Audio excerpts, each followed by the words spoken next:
அனைவருக்கும் வணக்கம். நான் இப்போ என்ன கருத்து தெரிவிக்கணும் அப்படின்னு ஆசைப்பட்றேன்னா, நான் எலெக்ஷன் வரட்டும், அதுக்கப்புறம் இதை பற்றி பேசலாம். யங்ஸ்டர்ஸ் எந்த அளவுக்கு முன்னேற்றத்துக்கு வந்திருக்காங்க, எலெக்ஷனில் எந்த அளவுக்கு ஈடுபாடு பண்ணியிருக்காங்க அப்படிங்கிறது நமக்கு கண்கூடவே இப்போ தெரியுது. போன எலெக்ஷனில் நம்ம பார்த்த வரைக்கும் நிறைய யங்ஸ்டர்ஸ் ஓட்டே போடலை.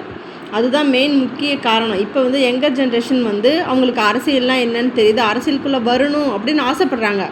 யங்ஸ்டர்ஸ் வரணும்னு ஆசைப்பட்றாங்க. ஆனால் அவங்களுக்கு வழி விடுறதுக்கு ஆட்கள் தான் இல்லை. அந்த கட்சிக்காரவங்க தான் அதுக்கு தயாராக இல்லை. ஏன்னா வயது ஆனவர்களையே தான் அவங்களுக்கே தான் எக்ஸ்பீரியன்ஸ் இருக்குது, அவங்களுக்கு தான் தெரியும்னு சொன்னால், அப்போ அவங்கெல்லாம் என்ன பிறக்கும் போதே கற்றுட்டு வந்துட்டாங்களா?